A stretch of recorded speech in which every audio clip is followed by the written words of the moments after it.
coming and telling us a little bit about your own personal story. Someone were to come today, they see this, for example, on Wake Up Worcester, and they contact the Genesis Club. Walk me through it. I mean, what would they do? What would be the range of programs that they could access? Sure. So if anyone's struggling with a mental illness, they're welcome to come to Genesis Club.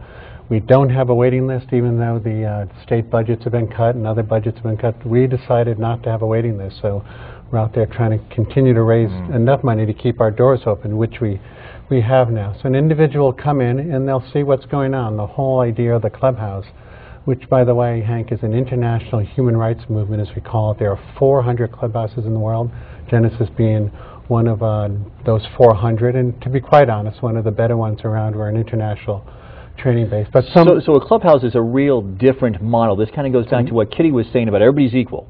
Right, non-traditional, yeah. No docs, no social workers, no therapists. It's all of us working together. And so that's really is the therapy, and that's the treatment. Once people work together and kind of work on running the program, answering the phone, putting the newsletter out, making lunch, cleaning the bathrooms, working on the website, then you know what happens?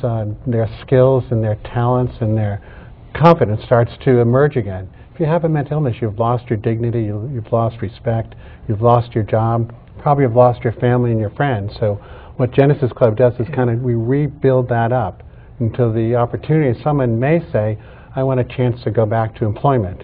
And that's where we have our huge employment network. And we'll talk about that in a moment. How much, because you've been going through all of these things, does it lead to other addictions? I mean, how many people who come into Genesis Club have an addiction, for example, that now they need to overcome as well? Well, the substance abuse is real there. We'd say about 50% of our members might be struggling with some type of drug or alcohol addiction. So we're also working with the addiction programs and the treatment programs to help individuals, you know, become sober and try to work on their lives in the community. You know, a place to live, employment, you know, friends. And as you've mentioned a couple of times now, I mean, this is a huge part of it. Then is the employment part of it, and I know that you just recently honored the Red Cross of Central Massachusetts for their help in this. The American Red Cross of Central Massachusetts is our Employer of the Year.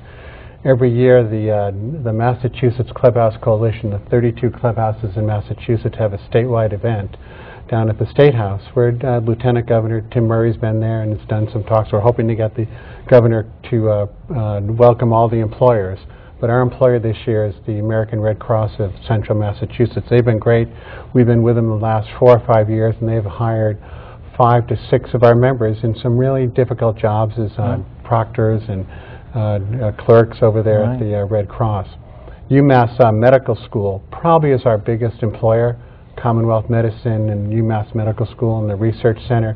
We have over 20 individuals working there, from working in the mailroom to being research assistants to being clerks. So altogether, last year we had about 146 of our members return to employment. Wow. And they earned over $1.1 million.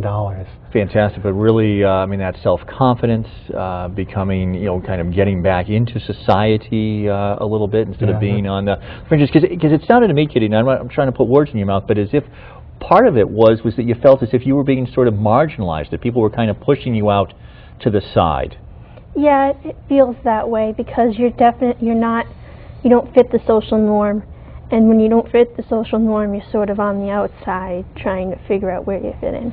Now, you're going to Quinsigamond Community College. Have you also, as Kevin was just describing, have you gone out to one of these employers yet as well? No, I'm just going to stick with school for now. So really, but this is interesting. So a couple of different things then going on. I mean, you know, it's fit for what does the individual need. It's not a cookie-cutter approach at all. No.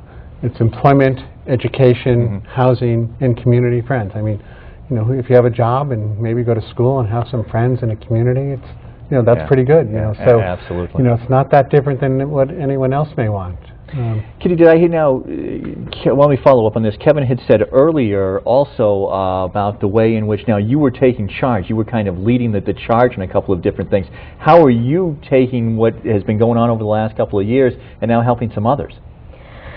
Well, I'm a young adult peer support partner. We go out to young adults who may be isolated in their homes, and we outreach them, we visit them, we try to bring them into the club. I give a lot of tours to young adults about what the club is, And that's basically it. You know, we have just a minute left, but let me ask you Right. both the same question to end with. And Kitty, I'll ask it of you first. How many people do you think are out there who need help, could use the Genesis Club, but for whatever reason don't get over that hurdle to make that contact?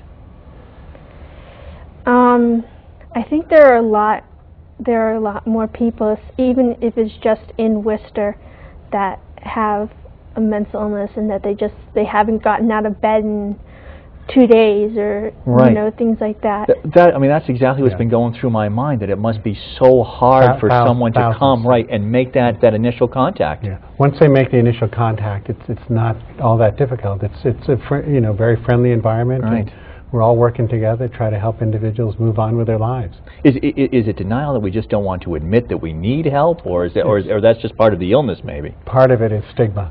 Mm-hmm. The stigma, you know, if you Sure, say, right. I'm struggling with schizophrenia or bipolar or depression, you know, it's just starting to get out of the closet now, mental illness. So stigma is as disabling as the symptoms themselves.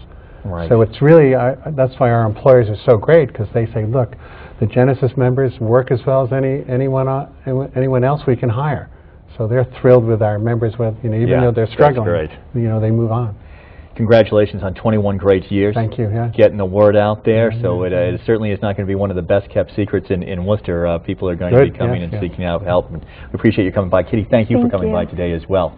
Right here on a Wake Up Worcester. Straight ahead, we're going to tell you they've released a schedule of the summer concerts that are coming to Indian Ranch. We're going to tell you all about those straight ahead on Wake Up Worcester.